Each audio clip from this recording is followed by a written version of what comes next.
Thank you everyone for coming. I'm Charlie Roy. I'm president of Addison County Farm Bureau. I'm here with Jim from the Grange, and we help sponsor these weekly legislative breakfasts. And when you get up to speak, if you could please limit your question to 2 minutes. And we have little stoplights here, so if you're green, you're set to go. Yellow, start wrapping up your question. Then when it turns red, it means let's get this done so that everybody has a chance to ask their questions. And then the legislatures will have 3 minutes to answer your questions, and it's the same setup there. Please step up to the mic and speak clearly, and also state your name and your town that you're from. So I'd ask the legislatures now to step up and say a little greeting, and then we'll get on with the questions. Thank you. Good morning. My name is Chris Bray. I serve along with Senator Ayer in the Senate, and I live right here in New Haven. This is the closest legislative breakfast I've ever come to. In the Senate, we serve on 2 committees. My morning committee is Natural Resources and Energy, and I chair that committee. And in the afternoon, I serve on Senate Education. Good morning. My name is Claire Ayer. I live in Addison. I'm serving my 16th year in the Senate and I'm now the senior senator of Addison County. Where's my junior? There he is in there. In the morning, I chair Senate Health and Welfare. In the afternoon, I serve on Senate Government Operations. Good morning, all, and welcome on a wonderful. It's supposed to be sunny and 60 degrees today. How cool is that? Or warm, I guess I should say. So I'm Dave Sharp. I serve Bristol, Lincoln, Starksboro, and Moncton, and I'm chair of the House Education Committee.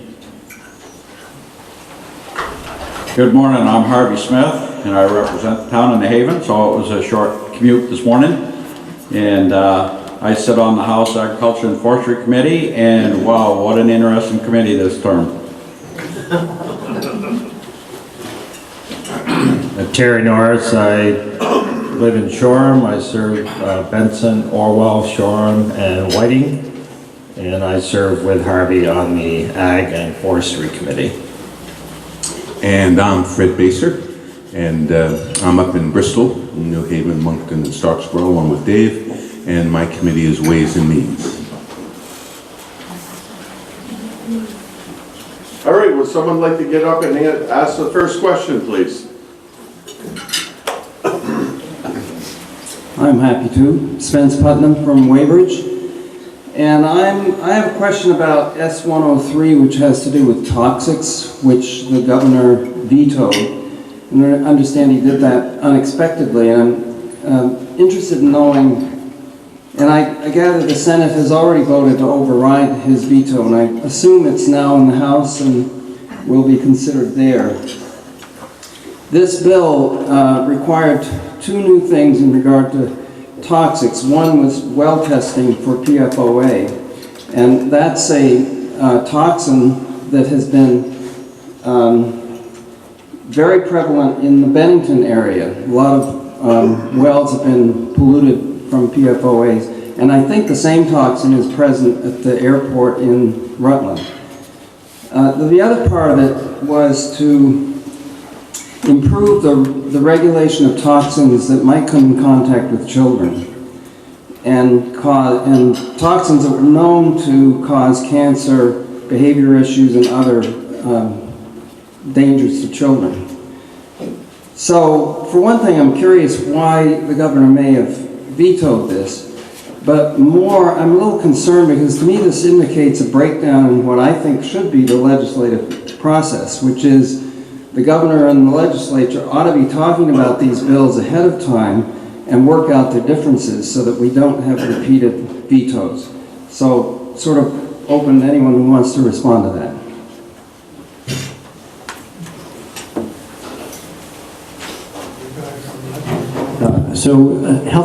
Senator Ayer's committee, Health and Welfare, worked on this, as well as the Natural Resources and Energy Committee, which when someone sometimes asks, what do you guys do in there? And I'd say, we look at public health in the largest sense. Like if you don't have clean air, clean water, you're creating an environment that's unhealthy for people in various ways. One of those ways is exposure to toxic chemicals. So as Spence indicated, The governor vetoed S-103. It was a surprise, so I think one of the particular reasons he cited was that he felt as though it might be unfriendly to business to have stricter regulation on toxins. However, what we saw in Bennington County was that we have hundreds of wells that are polluted with PFOA, and people have been exposed to those chemicals for decades, and it's a known carcinogen. So if I were to look forward, I'd say I'm not sure that the legislature, regardless of party, wants to see a healthy economy in the state. But I don't think that a healthy economy entails letting people who work at a place or live next to it be poisoned. And in this case, we even limited what S-103 could do. It is exposure for children 12 and under. Unfortunately, it was it's a little bit like good luck to the rest of us. But we thought by narrowing it to people of an age where they're most sensitive to this kind of environmental risk, that we would see the bill pass. So we'll have to keep working on it. It is correct that it came back to the Senate. When a bill is vetoed, it's returned to the originating body. This was a Senate bill, so the Senate, it came up on our calendar for reconsideration, and we repassed it 22 to 8. So now it then goes over to the House. I think it will be up for action on Wednesday, and we'll see what their response is. There was also some, to get a little bit into the weeds, there were some people pulling threads out saying that it had a lower standard of proof for what kind of chemical could be considered. But I think when you read the bill closely and carefully in its totality, a commissioner who's a gubernatorial appointee, Commissioner of the Department of Health, can bring a chemical forward for consideration if there's independent peer-reviewed research on it, and that research has to originate in a government agency or an academic institution. So it's not anybody's research, it's already a very highly qualified pool. Then on top of it, any chemical in that proposed to be added has to be a demonstrated, for instance, carcinogen. So, and then on top of that, there has to be a demonstrated pathway that people would be have a reasonable expectation of being exposed to that carcinogen. So there are many conditions that apply before a chemical can be added to the list. And then once it's added to the list, if a commissioner thought it was worth regulating further, he or she could then start a rulemaking, which says we'll write a rule about how we would regulate it. It needs to be published, and there's public comment and notice on that rule. So it's a very careful, methodical, stepwise procedure to add chemicals that are of concern to Vermonters. And then the last thing Spence mentioned, well water testing. When you dig a new well in Vermont, there's no requirement to test the water. We know there are naturally occurring toxins like arsenic in water, and so E. coli is another one that people are probably familiar with screening for.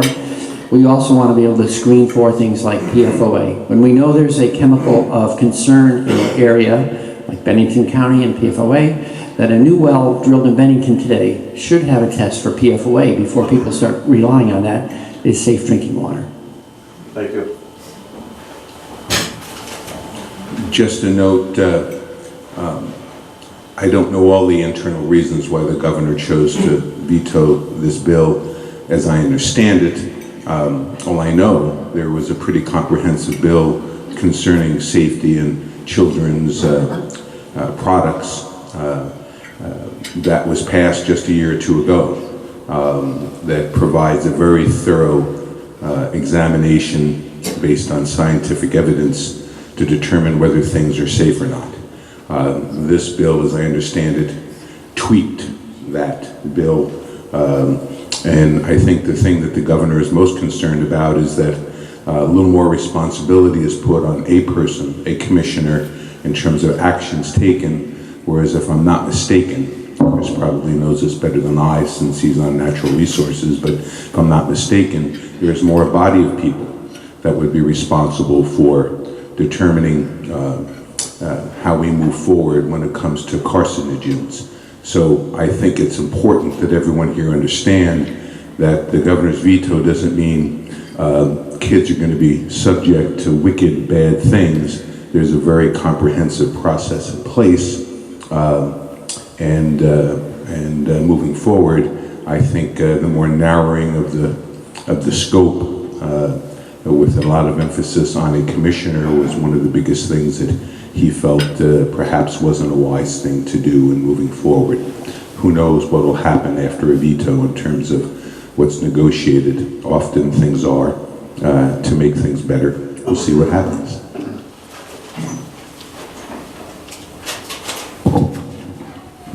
Yes, I think Fred did a good job of describing it. I also saw an editorial in the Addison Independent that actually addressed this issue and pointed out a lot of the things that Fred talked about, but it looks like it might have a little political edge to it as well, so we're going to have to take a good hard look at it and make sure that we get this right. There isn't any of us up there that don't support, you know, having a good, safe environment for our children, and we just want to make sure we get it right. Thank you. Bob Zillow, Bridgeport. On the same subject, I know very little about the bill. I'm learning a lot listening here. But when I read in the paper, the primary reason for the governor's veto was economic development. And that makes me think of, is this bill expensive to implement? And how does it block economic development?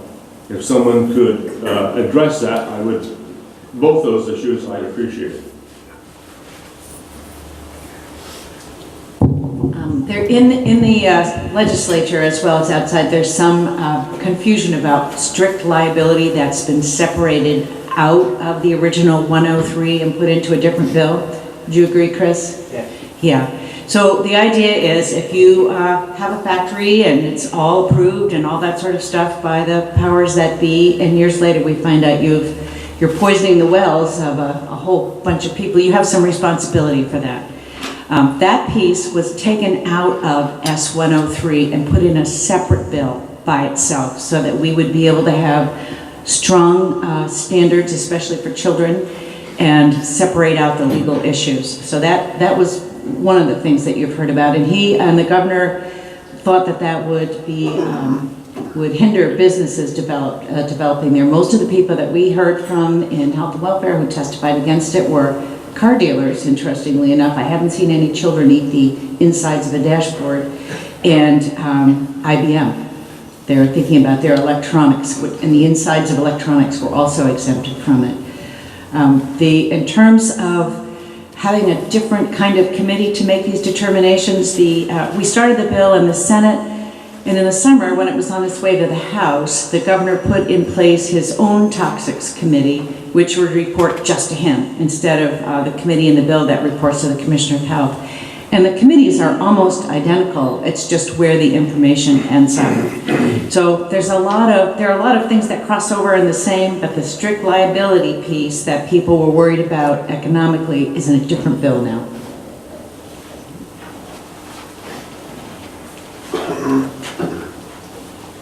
One other note is that the governor's veto message said something. The second last paragraph suggests a remedy.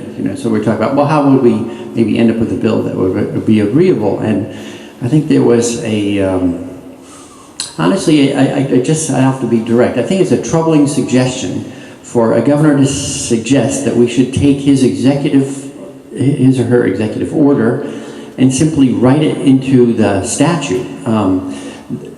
We are, as a legislature, we are the sole lawmaking body, and any governor can bring a bill to the legislature and send it through the process. But at this point, through the form of a veto, to suggest that we should take the governor's version, rewrite actually of our own bill, and put that into statute, and that's the cure. really changes the roles entirely between, I don't find it as sort of a productive, respectful working relationship to be instructed to remedy a bill by writing an executive order into law. The other thing is, and then to delete entirely the section about the commissioner being able to bring a chemical into the process as based on his or her own research. This larger committee structure is a good structure, but after 3 years, it has not yet nominated any additional chemicals for consideration, so it is slow moving by government standards, I think even. And this was a way to provide another channel to have the process opened. So we'll have to see how things go. The other thing, one more wrinkle on this whole thing of a governor taking action through an executive order. The legislature had clearly acted. We had passed, this bill passed the House and Senate last year both, but when it came back from the House there was a change. So it came in the very closing days. We said, rather than rush to review with not enough time perhaps, let's let it lie over the summer. We'll come back in January, pick it up, pass it, which is what we did.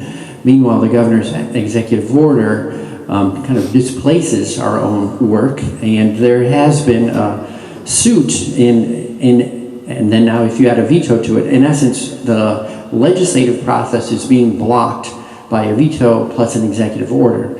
And that's a strange dynamic that we haven't seen in Vermont before. And a similar case in Connecticut went to their Supreme Court, and they said, well, that was, the executive order was, the legislature there was ruled in favor of. It's the sole lawmaking body, that's our one job.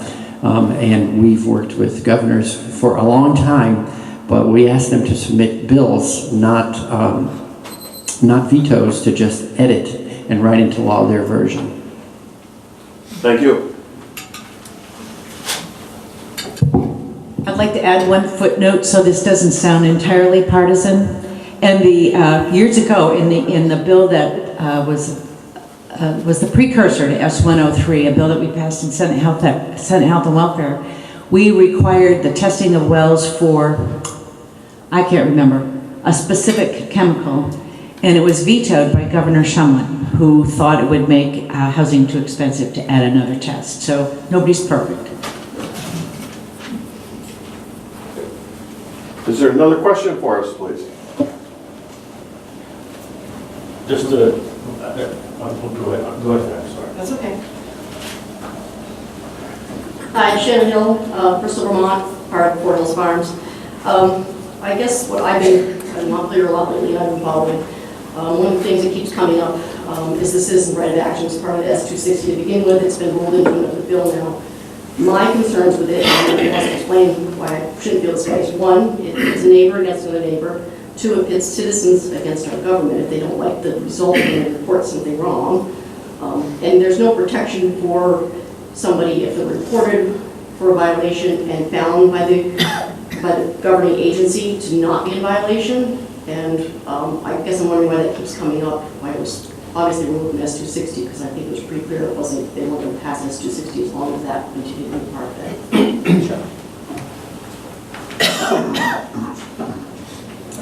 Thank you for that question. So the S260 is to pass the Senate included a citizen right of action. What does that mean? It means that if you see a law that you believe is not being enforced, that you have the ability to file notice with the alleged violator of the law, as well as the regulating agency. So if we're talking about water quality, you could be filing something with the Agency of Natural Resources and say, I think there's a wetlands violation going on here. And what that does is it creates a 90-day window during which the agency goes out to that property and assesses whether or not water quality laws are being broken. And at that point, they would, if the answer were yes, somebody's in violation, they would then begin some sort of path for corrective action. The agency, their last resort is a fine, that kind of thing. The first resort is usually, it could be someone's unaware that they're violating a water quality law, or they don't know how to, they they need assistance in figuring out how to remedy it. So that is what the bill is oriented to. I think the suit is what, when people hear lawsuit, reasonably enough, it can sound alarming to some people, but the point is that it provides a formal legal mechanism to say, we think there might be a problem here, we want the agency to be aware of it, and we want them to have a formal obligation to go out and evaluate. If they find there's no violation, then that'll be formalized in documentation by the agency, and anybody who had, well, let me pause and back up one step. If there's no notice of violation, you're not allowed then to bring a suit. The law says what you're really allowed is to make sure that there's a look at the problem. If there's a violation and the agency doesn't respond, then the suit can go forward. But if there's a response, then you're blocked from bringing the suit. And where does this come from? So all the clean water, all the environmental laws that we're probably familiar with, Clean Air Act, Clean Water Act, Endangered Species Act, Superfund Law, all these federal environmental laws have had for almost 50 years a citizen right of action. And 20 plus other states have a similar law that applies to their own water quality laws. So we have water quality laws that are Vermont only, and this provides a mechanism to ensure they're enforced. And I would really, we are a nation of law, we live under law. To require that laws be enforced, I think is actually probably the most conservative thing we could do, because it means that we're going to stick to the rules that we have passed, and we'll use a regulated process to evaluate whether or not there's a violation.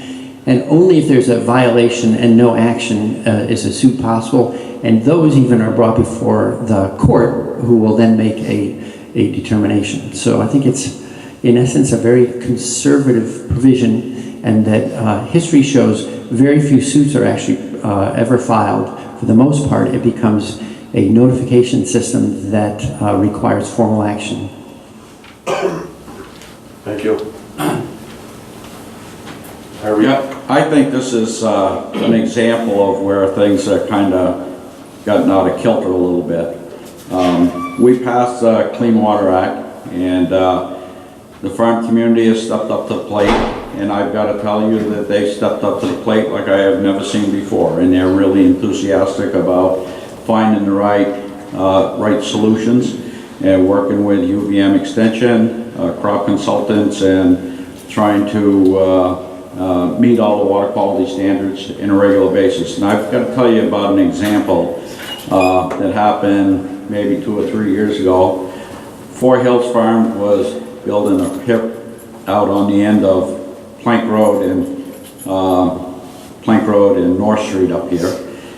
And they were being inspected by NRCS and the Agency of Agriculture one day, and they also plowed some land on Lime Kiln Road, and I counted 5 different inspectors from different agencies that came, and part of that was because I put 4 animals on a hill out behind the barn that they had sold the cows a few years ago. Somebody called and told them they had repopulated that barn with animals, and that barn probably won't meet water quality standards of today, and that's why they were there.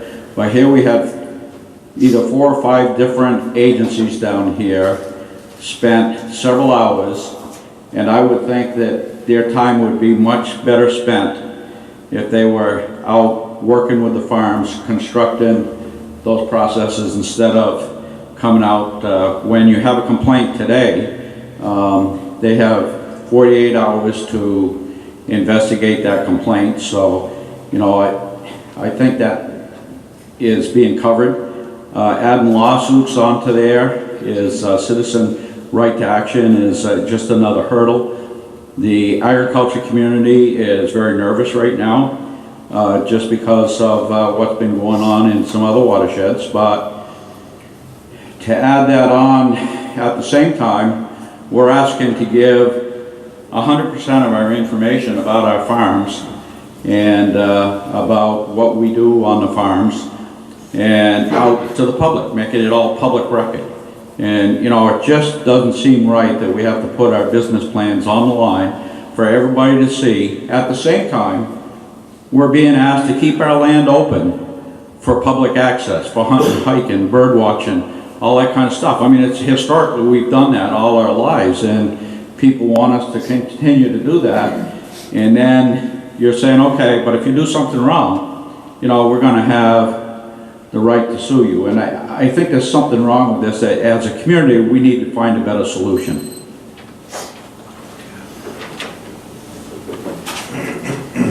So I think it's important not to get too caught on the word suit. The vast majority of actions brought consist of this notification before a suit can be filed. And the point of it is to ensure that there's a legal process, that the rules be enforced, you know.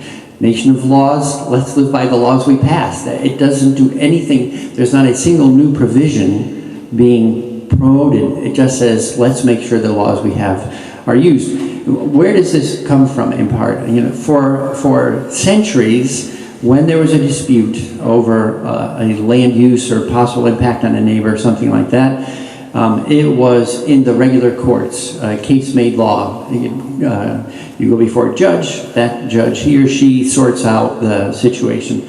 But in the last 80 years, we have added a whole new body of law, administrative law.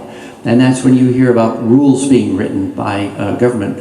So these, what you end up having is a whole layer of law, administrators who are not publicly elected, administering administrative law. You have no court to go to have administrative law issues examined, and this creates a right to bring those issues to the court. It restores a relationship that people used to have under the law for centuries to ask for a judicial review of a situation if they think a law is being broken. Right now, you don't have that right, and it's important that we give people the ability to know in confidence that the laws we pass are enforceable.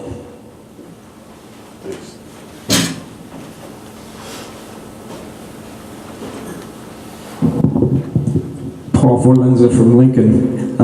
This is a question about agriculture. In the Addy Independent, and I think 7 Days, there have been quite a few articles about how dire it is for dairy farmers. Apparently, they're being paid about $14 a hundredweight. 2 or 3 years ago, it was $22 a hundredweight, and my understanding is the break-even is about 18. So maybe this is to start out for Harvey, how bad is it? And the second part of the question is there anything the state can do to help?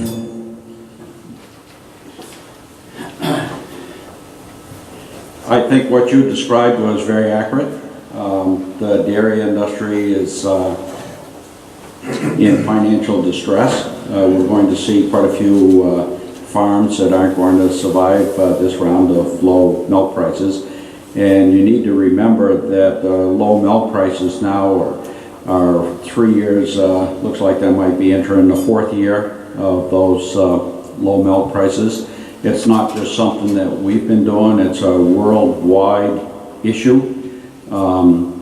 There's a lot of surplus in Europe, and it's kind of over everybody's head that it's dry powder actually is what's in storage. And if they put that on the market, you can distress the prices further. So it's there. You're seeing some of the tiff that we've been seeing with trade wars going on, especially with China and the U.S. setting in, you know, tariffs, and that isn't helping the situation at all. That's adding a lot of uncertainty to it. But you need to also remember that at the same time this is happening, we've asked the farmers to step up to the plate and put money, substantial amount of money, into improving water quality, which, by the way, they are doing. So it's kind of a double struggle that they're facing. The state is very limited to what they can do. We don't have a lot of financial resources Some states have a very high Class 1 market where there's a large population, and they've been able to add some surcharges on that have helped. They pass those dollars back to the farm community. Vermont is not in that situation. We supply probably 60% of the milk that's consumed downcountry, so we don't have that marketplace and the ability to add that on. The Agency of Agriculture, by the way, does have jurisdiction to do some over-order pricing, and yet we just can't make it work in a small state like this with a small rate of consumption. So it is, we're in a really tough spot. So I don't know what the answer is. I mean, it's more than just Vermont. It's the dairy industry worldwide.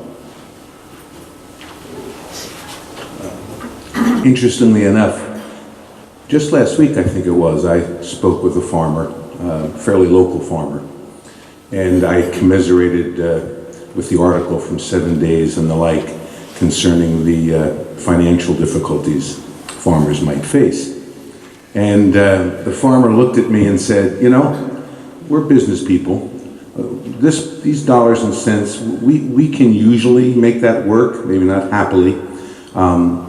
But what we find, at least especially troubling to this person, and they felt that they were speaking for the rest of the dairy community, was the perception on many Vermonters' part of their, blame in terms of their operations. The stresses that have been put on them recently, I guess, concerning conforming to the Clean Water Act, etc. I don't think they said that saying that we'd like to continue our old ways and be bad citizens, but I guess they felt that they were under siege a little bit. And I found that interesting. Not being in that industry, I can't necessarily understand what might have been going on in their own minds, but to hear it, it's not the milk price, it's other things that are going on in Montpelier that disturb me more, I thought was very interesting.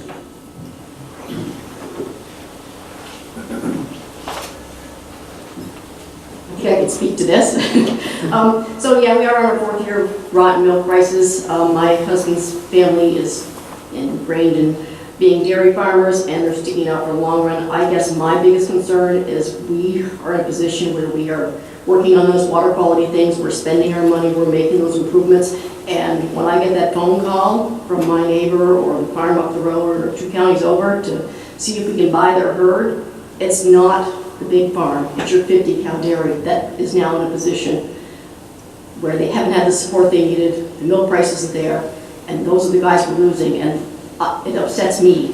They're our friends, they're our community, and so when we make these big changes, I think we need to sort of look from the state level at being able to support that guy, that 50-cow guy that needs to have that support to stay here, because that's part of Vermont community too. It's not just us, the big guy who can go to our banker and beg for money for another year and stay in it. The little guy is, he's struggling out there, and he could use more help. I think with the smaller farms, they have some challenges. Number one is there a next generation to take over the farm? And on a smaller farm, it's very difficult. And some of these small farms are pretty well off financially. I know a lot of them over the years have been pretty much debt-free, but they're struggling. But in order for the next generation to get involved, it's a huge investment, no matter how they do it. And so that's one of the challenges that they've historically faced. So over my lifetime, I've seen a lot of the smaller dairies go out for a variety of reasons, and it isn't always for just the price of milk and the cost of doing business. It's just because of that struggle with the intergenerational transfer. But I want to go back to the water quality provisions, because part of the reason the agriculture communities adopting a lot of these practices is actually saves them some money doing some of them. When you go to no-till or minimum till, cover crop, and you reduce the amount of tillage, the amount of time that your tractor's out there, and the number of passes it takes to go across the field. So you're actually speeding that up. So that does a couple things. It kind of reduces the actual man hours to get that job done. And it also improves water quality because it keeps the soil where it is supposed to be, on the field and not, floating down the stream. So they're doing that. But one of the other benefits they're seeing is over time, some of these cover cropping practices that builds up the organic matter in the soil, you're seeing over time, we'll see a little bit reduction in what we have to put for inputs on there, whether it be fertilizer or herbicides or one of those others. So the agriculture community is really interested and eager to find out how this works on their farm. So I think that that's why we've seen such an incredible increase in number of practices that reduce tillage, keeps the ground covered all the time, and and builds up that organic matter, because that organic matter is where your nitrogen source is, and so over time it will build that up. So yeah, it has some benefits. There's some real trade-offs here, and I think the agriculture community to understand, interested in understanding what that impact is. In 2007, when I first went to the legislature, I asked to serve on the House Agriculture Committee, and I spent all my years in the House on that committee, and then my first year in the Senate on it. And the reason I asked for that is because Addison County is #1 in agricultural production in the state. It is a vital part of our economy, and it's a vital part of our culture. So one of the things I also did was get the law changed so we would have a member of the two members of the legislature on the Milk Commission, and I served on the Milk Commission. And one of the things I ended up learning there was that the way that the federal milk market order works is that they set a price down in Massachusetts for the New England milk shed, and that price is designed to motivate farmers to create enough milk to satisfy regional demand. And the price is, in essence, as low as possible in order to, the lowest price possible in order to get an adequate supply. Right now we're in surplus, so that price is depressed, and the price being paid now is literally the same price as in the 1980s, except there's no, a dollar in 1980 was worth a lot more than $1 in 2018. So it is I would say it is a very tough system. It's not designed to help farmers run, make a reasonable rate of return. That's not part of the consideration. It's just, can we have enough milk so that, and let's do it at the lowest possible price. The other thing is, as a trend in the last 20 years, if you look at family budgets, two members have switched places. It was approximately 4% of a family's income went to paying health care expenses a couple decades ago, and closer to 18% went to buying food. And those two numbers have switched places. So now people are spending a much higher percentage of their family income on health care and a much lower percentage of their family income on food. We've made food much cheaper. And so that, again, where does that come out? It comes out of the farmer's hide for the most part. Processors downstream of the farmer are able to take care of themselves, but not the suppliers of those foods. And so part of my response was to start the state's Farm to Plate program that looks at building a more robust system of opportunities for Vermont farmers to make value-added products. So we've seen in the 9 years since that bill went into effect, over 6,400 new jobs in food manufacturing. So everything from farming to processing food to turning it into a value-added product, getting to the marketplace, managing the organic waste stream, and then back to the farm as fertilizer. And we've added over $100 million worth of new receipts. And I think, honestly, those are the brightest spots in the Vermont ag and food economy, because those are places where we're not falling completely under the control of a much larger system that has really for the most part no interest in Vermont and Vermonters, but is trying to bring cheapest food to the marketplace. So we have, right here at Misty Knoll Chicken, a product that my sense is that many people value it as a local food and are willing to spend more to buy a higher quality product than they would if they went to a large national brand. And so I think that's, for me, the last thing is that one of the first things we did when I got to the legislature was between two checks that were written, the state wrote subsidy checks to dairy farmers to bring up the effective pay price on milk. Those checks totaled $11 million.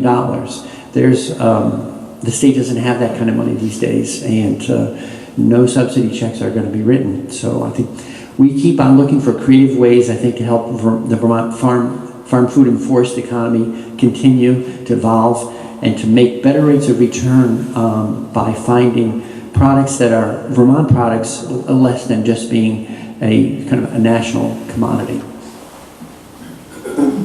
Thank you. Does anybody have any other questions? Don't everybody jump up at once. I'll ask a question. In my committee, we've spent quite a bit of testimony recently on how to fund the shortfall in the Clean Water Act.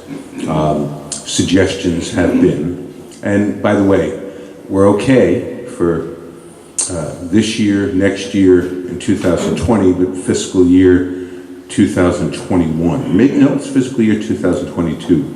There was a reported shortfall by House Natural Resources. There's a shortfall. And we've talked about parcel fees. We've talked about impervious surface taxes. There is a proposal by Natural Resources in the House, anyway, to add money to the rooms and meals tax.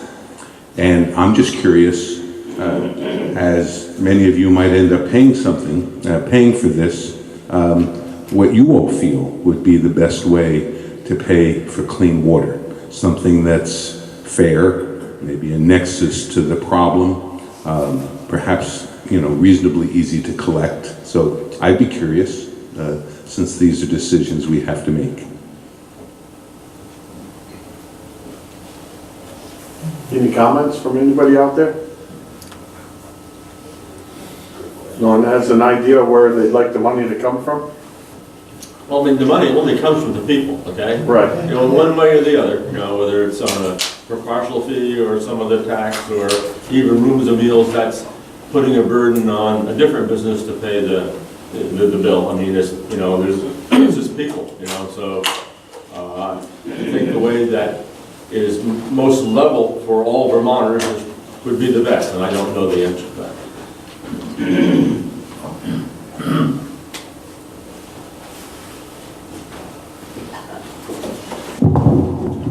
John Ball from Addison. Chris, your comment kind of got to me about the cost of food and the cost of Medicare switching places between the 1980s and now. I don't think that's unrelated. Harvey brought up the fact that, and I believe that this is correct, that most everybody in the legislature is concerned about children's health and the welfare for children. This again is not unrelated.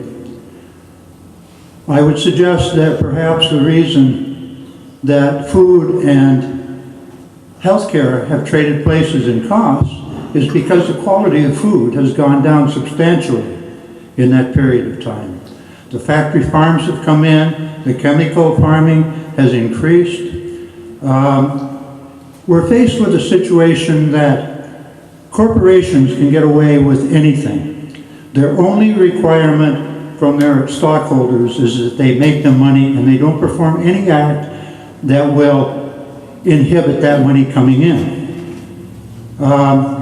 So we're finding that there is a lot of really unethical, immoral things that are happening out there. I've jumped into a huge topic here, and I only have 2 minutes to cover it. I'd like to suggest that some of the things that we've seen, the tobacco companies, the asbestos company, the lead, the automobile companies, have been doing things knowingly that have been injuring us for many, many years, and they haven't stopped doing it. They've refined their techniques. So we're getting fed a lot of bogus information from them that we're buying, and it's affecting us. I'm gonna give up right now, and I might get up a little later and try and continue this train of thought. But my time is up for the time being. Thank you. Thank you. Would anybody like to address his comments or questions? Is there any more new questions out there?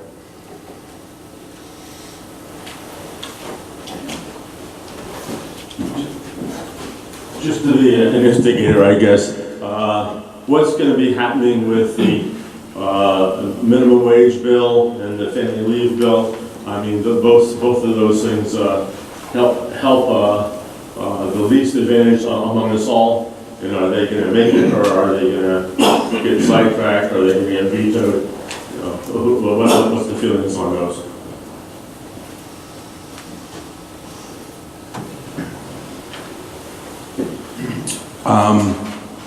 Family leave is in the Senate. I don't know if it's still in committee or not. There's, I think, fairly broad support for that. I was involved in that on the House side in terms of putting wording together. And I know the governor isn't a big fan, but I am. I think it's a wonderful measure and a step we can take, and quite frankly, I think it's a wonderful economic development tool. That we can say that we're going to take care of people that have needs, especially pregnant women when they first give birth. I think it's a good thing. But I've heard that costs and what the Labor Department would need to do in order to put something in place, they have questions on. So I'm not really sure what's going to happen. And on the minimum wage bill, it's still in committee as well on the House side. The Senate passed it out. It's on House General. And this is anecdotal. Don't take it to the bank, but I've been curious as to why it hasn't left committee. And from what I understand, there is a question as to whether there's enough votes in the House to pass it the way it is. And as a result, it may not emerge. Perhaps it will. But that's kind of the situation today with both of those bills. They're in committee, and they need to take steps in order to get out of committee fairly certain, otherwise things won't occur. And I can't prognosticate exactly what will happen at this juncture.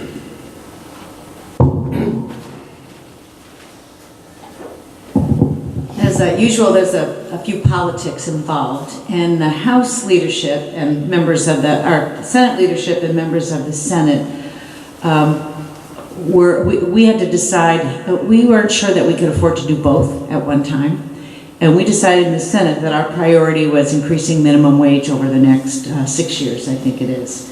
But we weren't sure we could do that and institute paid family leave. And I understand that the House priority was paid family leave. So we've got the House and the Senate sort of jockeying back and forth. In a similar situation, our family leave bill is in committee, or your family leave bill is in committee in the Senate, and our minimum wage bill is in committee in the House. So I'm not sure how we're going to muscle that out, but it's going to be a strategic discussion on behalf of the Senate and the House, what they get for passing, how they can leverage their position the best. Thank you.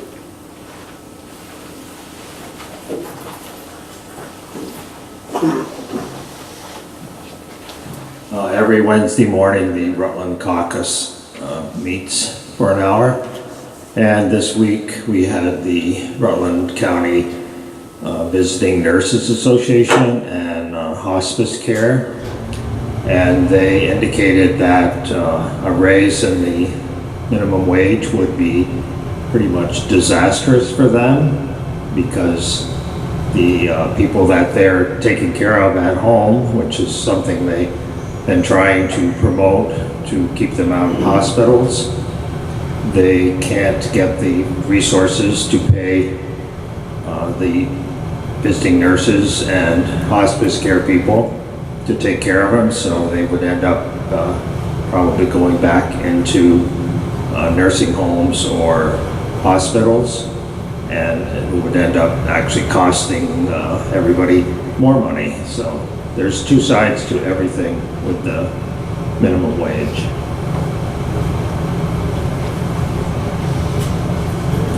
And there's a third side.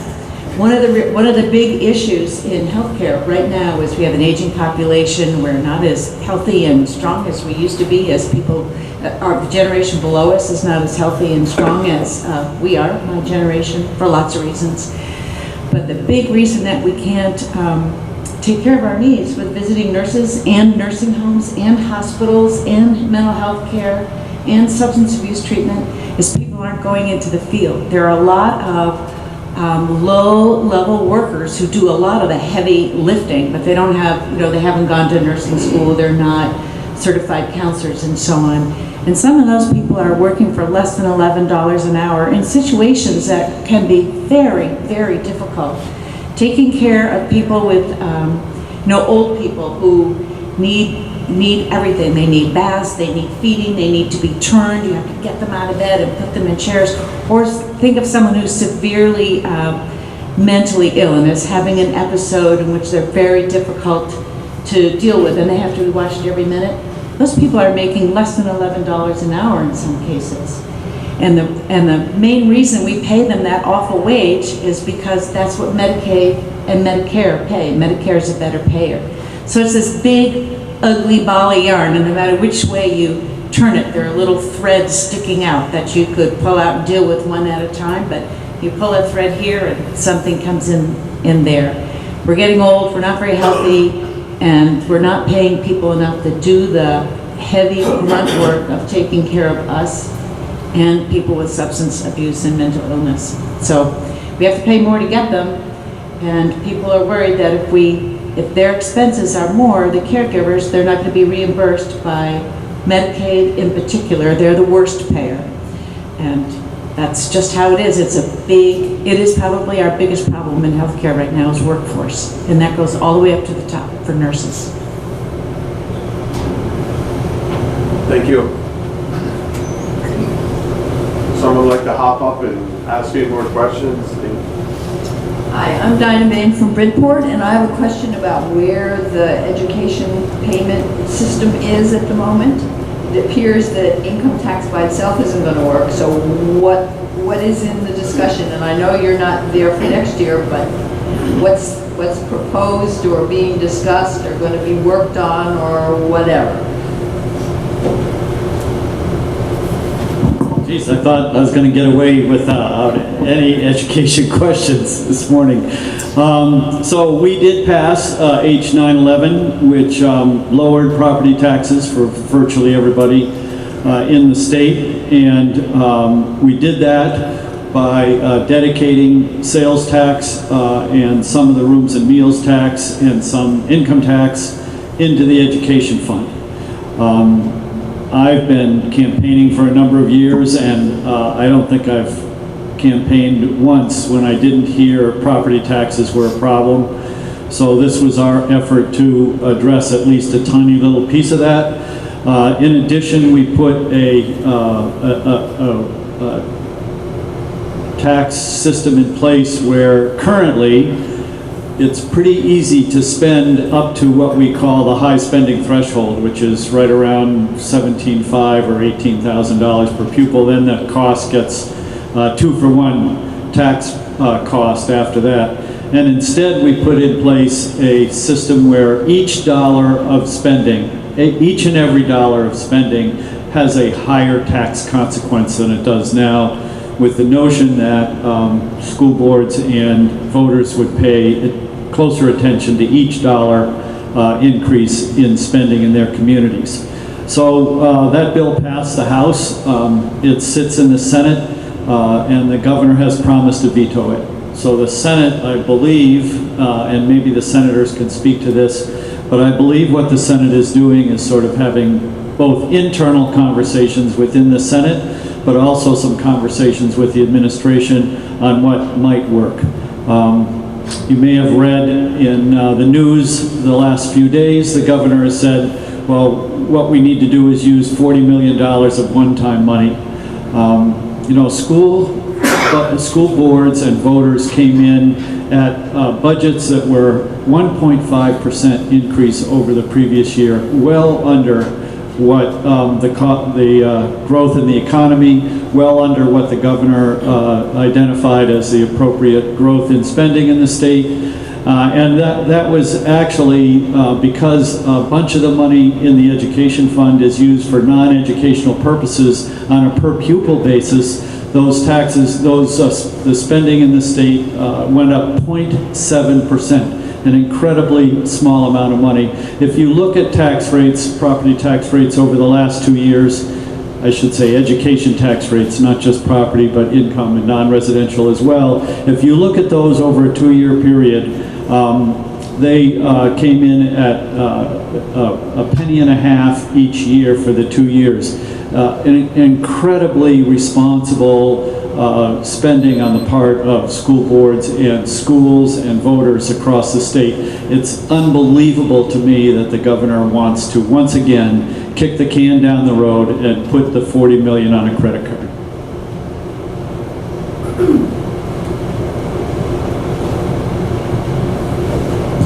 We've been talking about situations like this in general in the Senate, and it seems silly to us to sort of, well, it doesn't seem silly, but it seems not really efficient of the Senate to sort of stick a stake in the ground and dare the governor to veto it, and we'll see who wins that contest.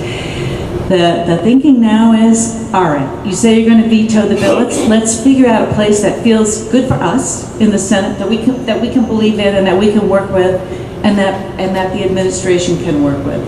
And right now we are, it's not going great guns, but that's the philosophy. We're not scheduling a veto day. We want to work this out before we leave, like we do most of the time. It looks like they're going to be a series of vetoes if we can't do that, and that just seems a stupid way to waste a day. Try to make decisions on a bill that you couldn't make over 2 years in a day. So that's a really good point, Senator Ayer. And one of the huge struggles that we've had in education is we got a memo early on in the session from the Secretary of Administration that outlined tax and cost-saving principles. We worked very hard on a special ed bill that has the potential to save considerable amount of money and deliver better services to our children, which we think is significant. And we're also working on school employee health care issues. We have asked repeatedly, I have put it in writing in a memo, as a matter of fact, to the administration to please come to us with proposals. So the tradition in the years that I've been in there from both Republican and Democratic administrations is they come to the legislature with proposals. And this was discussed a little bit earlier around clean water issues. And we have not gotten proposals on any of the ideas they put in this memo. They just insist that those are ideas that we ought to work on and bring to pass a bill that the governor can then decide whether to veto or not, I guess, is the process that this administration has in mind. And our legislature has not figured out how to deal with this type of process from the governor's office, because we've not had to deal with this type of process in the past. So we continue to work on those issues. We have scheduled an administration representative to come to our committee tomorrow. They have declined coming the last time we invited them, so I don't know what's going to happen tomorrow. We have specifically asked for language around their 3 top priorities. We have not received any to date. We did receive support and congratulations for our work around special ed. But we continue to hear that the governor wants to somehow pull $40 million out of the education fund, and that's very concerning.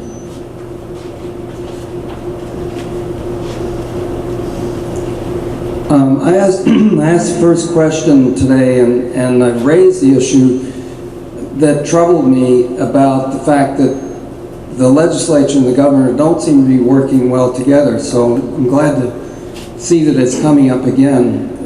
I think that is troubling because the system should work more collaboratively. So I encourage the legislature to continue trying to work with the administration and get legislation that really can go across the finish line instead of wasting time, as Senator Ayer points out. But about there have been a lot of criticism about these proposed changes to education funding. One is that it's coming very quickly on the heels of a major change in the education policy in the form of Act 46. So that's one issue. Another is some critics say that it doesn't really simplify the tax system for education. And it doesn't necessarily make clear the connection between what people are voting for on town meeting day and what their tax rate ends up being. So Dave, in 3 minutes, can you answer all those questions? So most of this controversy is around whether we should continue to pay for education using property tax as a base or whether we should move to income as a base. When I first joined the legislature, I felt very strongly that we should move to income. I have shifted my position, and I'll tell you why. It is very difficult to hide $1 million house, but it's relatively easy to hide $1 million in assets. And so our tax system, if you think historically, way back when we first started taxing Vermonters, property was a pretty direct measure of a family's ability to pay taxes. So our total reliance on property tax was justifiable. We added sales tax because it turns out that what an individual or a family purchases, is also a measure of their wealth and their ability to spend money. And income taxes are also an ability. When you're earning W-2 income, that's also a measure of your ability to pay. So it's a three-legged stool we generally use to measure an individual or a family's ability to pay. Income, sales, and property taxes. And I believe that that's an appropriate way to continue to spend, to fund education. Should it be as relied on property taxes as it is currently? No, I don't think so. I think we should shift away, and this bill that we passed, H 911, does move, albeit not in a large piece, but does move a little bit towards saying income tax and sales tax should be directly funding education. And I think that we've acted responsibly. I think school boards have acted responsibly. And with regard to spending, particularly around special education, when Act 46 was passed, we heard a kind of a roar of certain individuals saying, we spend too much on education, we spend too much on education, we spend too much on education, sort of drumbeat. And so we asked, do we spend the right amount on education?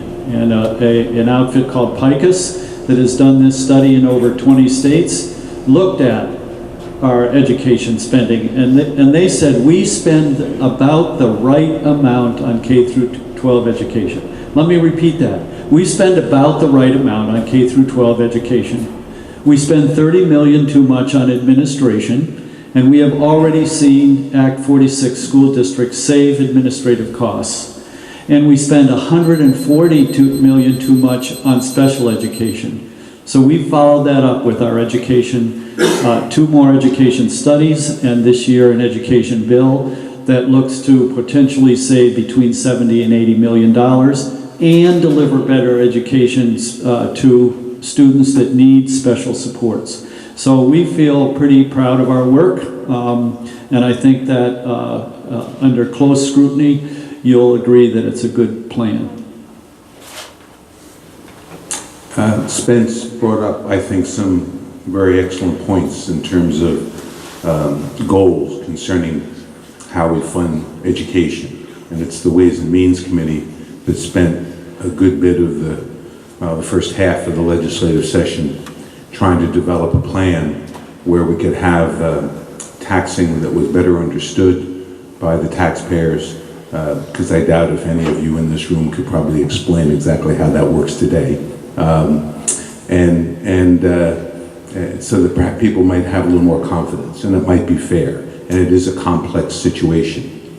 And we did arrive at a solution, but at deadlines we all have in the legislature, at last minute that solution was questioned by many folks in the legislature because of the consequences in their various districts, and 9/11 came into being very quickly and was passed very quickly as a fallback measure. I think this subject of funding education is going to come up again in the future with hopes of it being a little more understandable to the taxpayers and fair.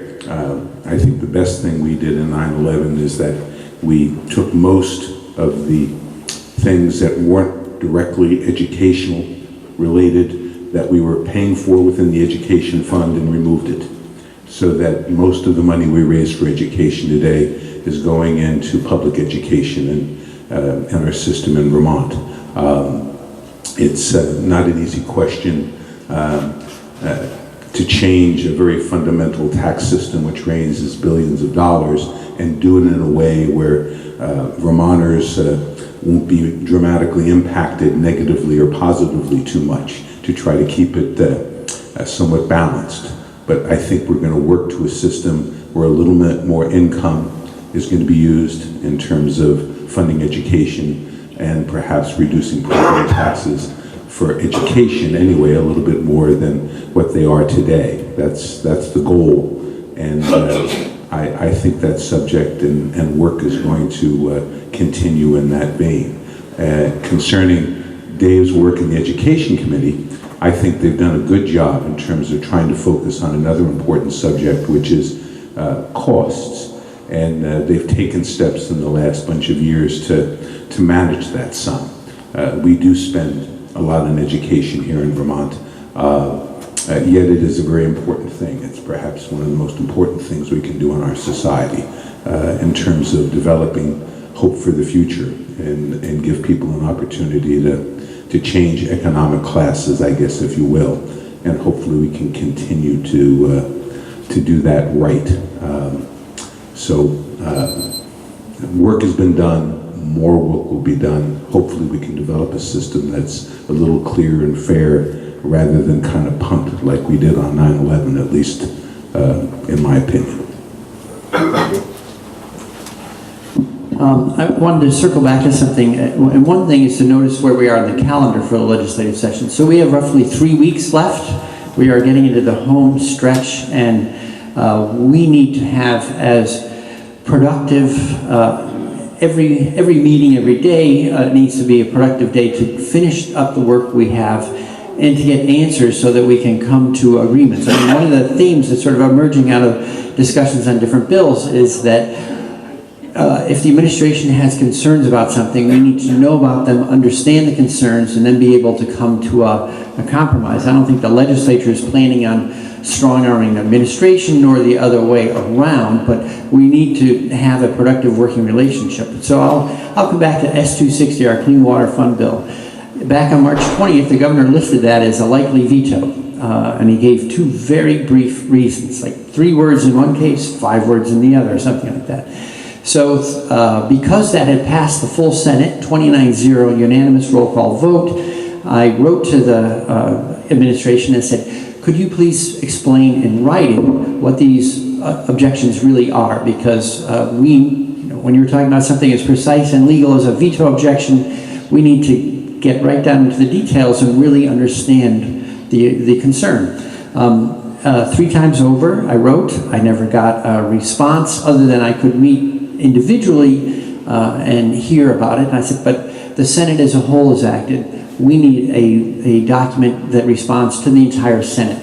It can't just be a conversation on the side. Everyone needs to understand this.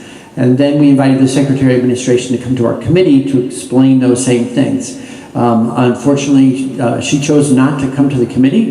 The time arrived, the Secretary didn't show up. We held the chair open for 15 minutes, continued to do other work waiting for her, and we had no secretary. So what I'm going to circle back around to is that when we don't pass ideas, we pass legislation, we pass laws. They are reduced to writing in black and white between the 4 corners of a page, and we need partners who are willing to spell out in writing what their proposals are, what their objections are. Otherwise, we are stuck with no material to really work on productively. And so my hope is that in the next 3 weeks, we'll see that kind of interaction restored because we have a lot to do and we need to be in good, respectful partnerships all the way around, House, Senate, Executive Branch, in order to get to the best work product we can before we adjourn. Thank you. Senator Ayers, would you like to wrap up this morning? The fourth side of this issue, and that is, we sound like Washington, just this particular conversation, but there are a lot of times when it's not just the governor and it's not just his immediate appointees who make decisions and do work in the state. They appoint a lot of people, and I work with the Agency of Human Services for the most part, about half of state government. And I can tell you that on Sundays and Saturday afternoons and late at night on Fridays, I am emailing with commissioners and secretaries like, what are we going to do?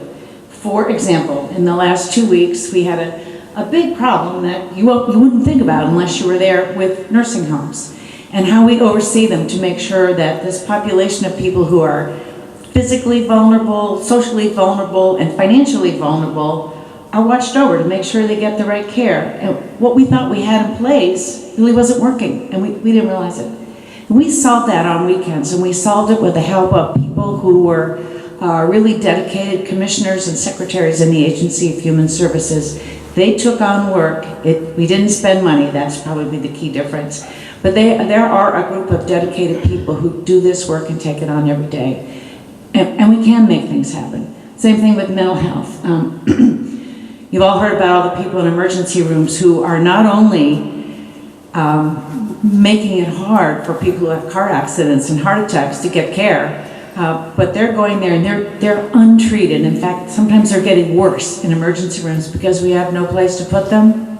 We asked the governor for a plan. He gave us one. We said, we don't like that. We have another plan now. We're working on it. It's been a collaborative approach from the Senate, the House, and the governor.